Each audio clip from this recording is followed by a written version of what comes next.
very cold. He was long gone when we got to the payphone in Arlington. We couldn't get that lucky so soon, she said. She offered the hint of a smile, and I noticed that several of the men in the room smiled back at her. "Why do you think he made the call?" the U.S. Marshal asked from the back of the room. He was balding and paunchy and smoking a pipe. Flanagan sighed. "Please, let me go on. Unfortunately, there's more to it than the phone call. Soniji murdered FBI agent Roger Graham last night. It happened right outside Graham's house in Virginia, in the driveway. It's difficult to shake up an experienced group like the one gathered at the Dunn's. The news of Roger Graham's murder did it. I know that it buckled my knees.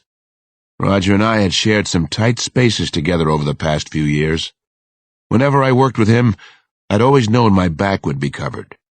Not that I needed another reason to want to get Gary Soniji, but he'd given me a good one. I wondered if Soniji had known that, and what it meant if he did. As a psychologist, the murder filled me with a sense of dread.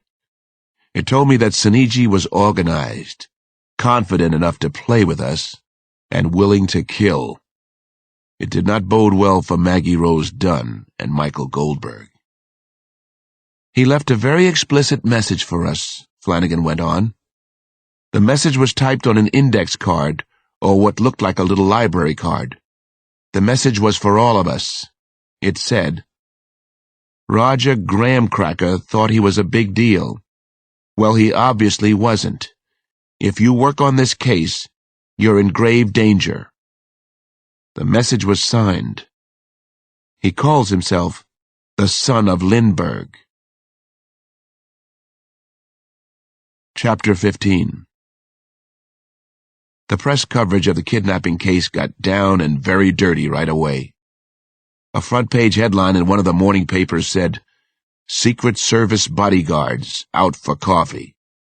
The press hadn't gotten the news about FBI agent Roger Graham yet. We were trying to sit on it. The news gossip that morning was about how Secret Service agents Charles Chakley and Michael Devine had left their posts at the private school. Actually, they had gone out for breakfast during classes. It was pretty standard for this kind of duty. The coffee break, however, would be expensive. It would probably cost Chakley and Devine their jobs, possibly their careers. On another front, Pittman wasn't making much use of Sampson and me so far. This went on for 2 days. Left on our own, Sampson and I concentrated on the thin trail left by Gary Soniji. I followed up at area stores where someone might buy makeup and special effects. Sampson went to the Georgetown Library, but no one there had seen Soniji. They weren't even aware of the book thefts from their stacks. Soniji had successfully disappeared. More disturbing, he seemed to have never existed before taking the job at Washington Day School. Not surprisingly, he had falsified his employment records and faked several recommendations. He'd completed each step as expertly as any of us had seen in fraud or bunco cases. He'd left no trail. Soniji had been brazen and supremely confident about getting his job at the school. A supposed previous employer, fictitious, had contacted Washington Day School and highly recommended Soniji, who was moving into the Washington area. More recommendations came via faxes from the University of Pennsylvania, both the undergraduate and graduate school programs. After 2 impressive interviews, the school wanted the personable and eager teacher so badly, and had been led to believe they were in competition with other D.C. private schools, they had simply hired him. And we never regretted hiring him until now, of course, the assistant headmaster admitted to me. He was even better than advertised. If he wasn't really a math teacher before he came here, I'd be totally amazed. That would make him a superb actor indeed. Late afternoon on the 3rd day, I got an assignment from Don Manning, one of Pittman's lieutenants. I was asked to size up and do an evaluation of Catherine Rose Dunn and her husband. I had tried to get some time with the Dunns on my own, but had been denied. I met with Catherine and Thomas Dunn in the backyard of their house. A 10-foot-high graystone wall effectively kept out the outside world. So did a row of huge linden trees. Actually, the backyard consisted of several gardens separated by stone walls and a wandering stream. The gardens had their own plantsmen, a young couple from Potomac, who apparently made a very nice living tending gardens around town. The plantsmen definitely made more money than I did. Catherine Rose had thrown an old camel's hair steamer over jeans and a V-necked sweater. She could probably get away with wearing anything she wanted, I thought as we all walked outside. I'd read somewhere, recently, that Catherine Rose was still considered among the most beautiful women in the world. She had made only a handful of movies since she had had Maggie Rose, but she'd lost none of her beauty, not so far as I could see. Not even in her time of terrible anxiety. Her husband, Thomas Dunn, had been a prominent entertainment lawyer in Los Angeles when they met. He'd been involved with Greenpeace and Save the Earth out there. The family had moved to Washington after he became director of the American Red Cross. "Have you been involved with other kidnappings, Detective?" Thomas Dunn wanted to know. He was trying to figure out where I fit in. Was I important? Could I help their little girl in any way? He was a little rude, but I guess I couldn't blame him under the circumstances. "About a dozen," I told him. "Can you tell me a little about Maggie? It could help. The more we know, the better will be our chances of finding Maggie." Catherine Rose nodded. "Of course we will, Detective Cross. We've tried to bring Maggie up to be as normal as possible," she said. "That's one of the reasons we finally decided to move east. I don't know if I'd call Washington a normal place to grow up. This isn't exactly Mayberry, RFD. I smiled at the two of them. For some reason, that statement started to break the ice between us. "Compared to Beverly Hills, it's pretty normal," Tom Dunn said. "Believe me, it is." "I'm not even sure what normal means anymore," Catherine said. Her eyes gave the appearance of being grayish-blue. They penetrated when you got up close to her. "I guess normal corresponds to some old-fashioned image in the rear of our minds, Tom's and mine. Maggie isn't spoiled. She's not one for Susie got this or Casey's parents bought her that. She doesn't have a big head about herself. That kind of normal. She's just a little girl, Detective." As Catherine Rose lovingly talked about her daughter, I found myself thinking of my own children, but especially Janelle. Jannie was normal, too. By that, I mean that she was in balance, definitely not spoiled, lovable in every way. Finding parallels between our daughters, I listened even more carefully as they spoke of Maggie Rose. "She's a lot like Catherine." Thomas Dunn offered a point he felt was important for me to hear. "Catherine is the most egoless person I've ever met. Believe me, to live through the adulation a star can get in Hollywood and the nasty abuse, and to be the person she is very hard." "How did she come to be called Maggie Rose?" I asked Catherine Rose. "That's all my doing." Thomas Dunn's eyes rolled back. He liked to talk for his wife, I could see. "It was a nickname that just caught on. It started the first time I saw the two of them in the hospital. Tom calls us the Rose Girls, the Rose Sisters. We work out here in the Rose Garden. When Maggie and I argue, it's the War of the Roses. It goes like that."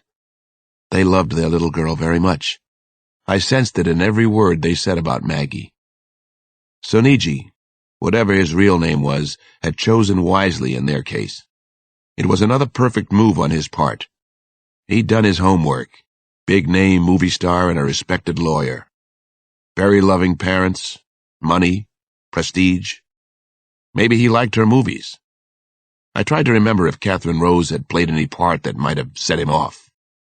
I didn't remember seeing her picture up in his apartment. "You said you want to know how Maggie might react under these terrible circumstances," Catherine continued. "Why is that, Detective Cross?" We know from talking to her teachers that she's well behaved. That may have been a reason for Seniji choosing her. I was candid with them. What else can you think of? Free associate all that you can.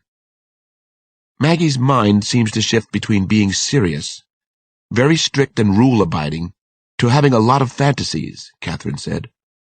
Do you have children? She asked me. I flinched. I'd been thinking of Janny and Damon again. Parallels. 2 children.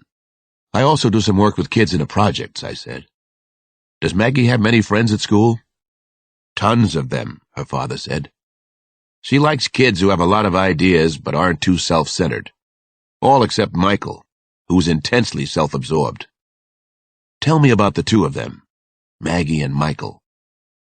Catherine Rose smiled for the first time since we'd been talking. It was so strange.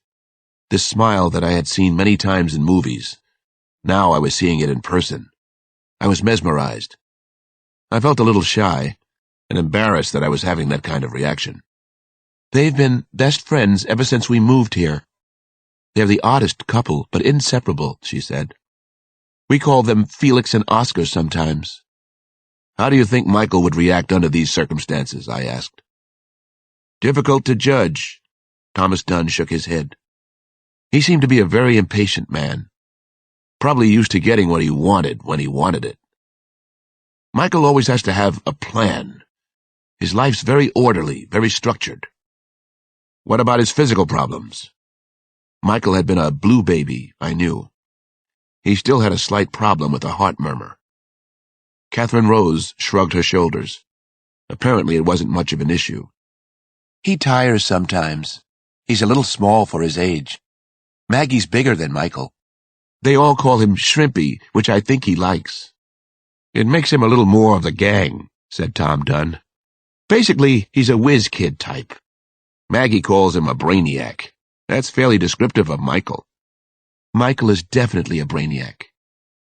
How is he when he gets tired? I went back to something Catherine had said, maybe something important. Is he ever short-tempered? Catherine thought about my question before answering. He just gets pooped. Occasionally he'll take a nap. One time, I remember the 2 of them asleep near the pool. This little odd couple sprawled out on the grass.